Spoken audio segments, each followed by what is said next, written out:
So what do you expect from the tour in Europe? Is there any special, like thought that you had of going to Europe? Like, what does it mean to you? I was really curious, and I'm still curious as I'm, still going to play a bunch of shows, how the fans would react to this new music, because it's much sexier, much more mature than the stuff I did with Big Time Rush. So it's been really awesome so far. I've played a couple of shows, and of course they still love my old band, and I play some of those songs as well just to throw it back. Right.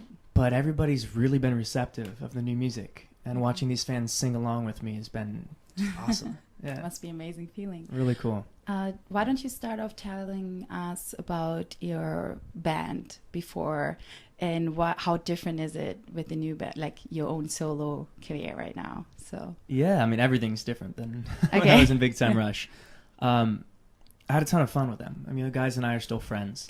We're all pursuing our own personal interests now, though, which is awesome. And I think at first fans were a little bit concerned, like, why? What's going on? Are you guys breaking up? And it's not so much about that as much as we're just doing what we do best. And now that I've finally released an album, I think a lot of fans have listened to it and gone, okay, now I get it. I understand you sing differently. You're growing up. You want to talk about more mature things. So for the most part, everybody's been really, really supportive.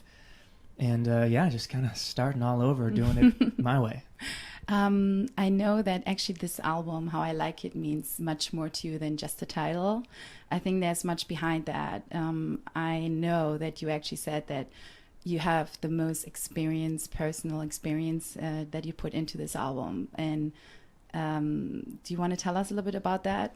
Like what the meaning is of that? Yeah, I mean, the kind of overall blanket meaning is obvious. I'm getting to talk about what I want to talk about, getting to tell my personal experiences.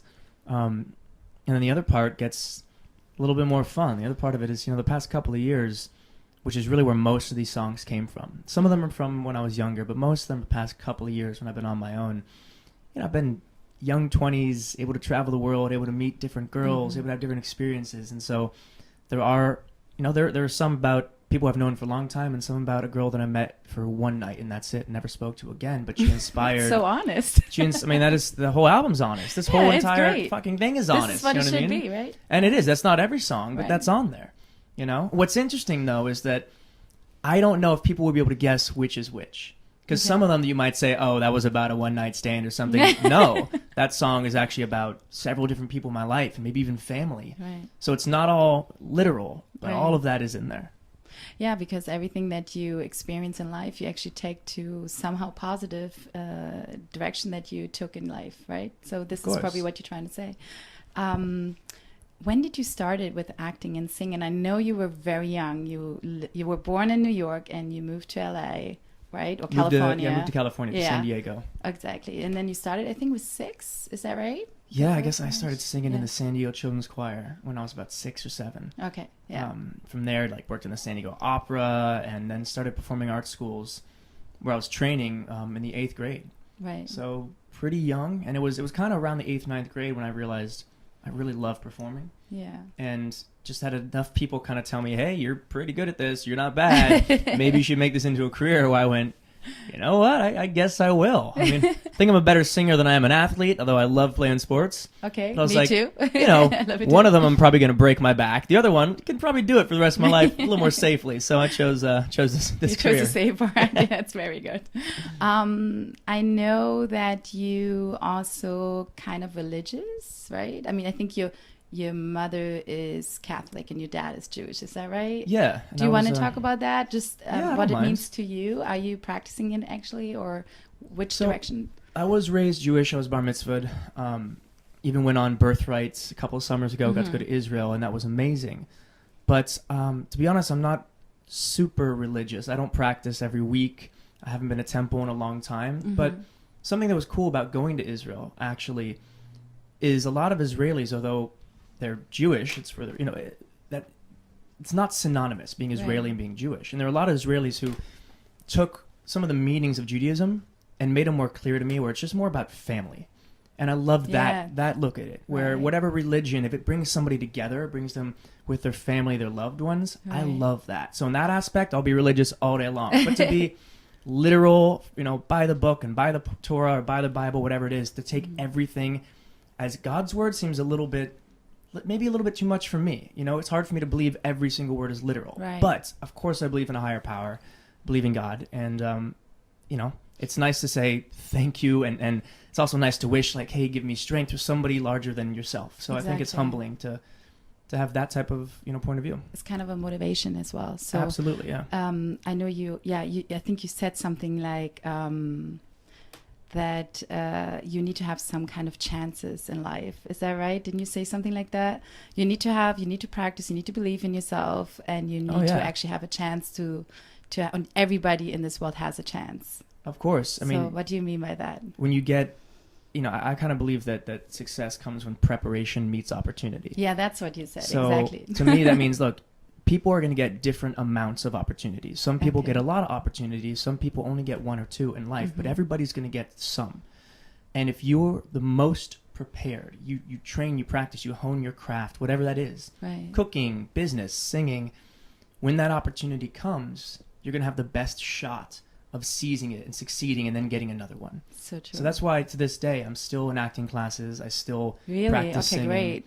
Yeah, I want to get better every day. I don't want to get worse. And I think musically, at least, this album kind of speaks for itself. I've become a much better singer even over the past couple of years because I've just honed my craft in more and more. And every time I play another show, I get that much better. So hell yeah, keep training, guys. That's so true. I think it's great that you think that way. You also have a few other productions coming up, and I think more in acting as well. So can you talk about anything? Or Yeah. I had a movie come out in theaters for the first time for me in the States called 48 Hours to Live. Okay. And I think that just came out here on video on demand. So guys, go check it out. I play Wyatt Wells, amazing cast. Tommy Flanagan and Amelia Rivera from Sons of Anarchy and a million other things. Right. D. Ray Davis, Bo Casper Smart, just really awesome cast. My co-star Caitlin McHugh was so amazing to work with.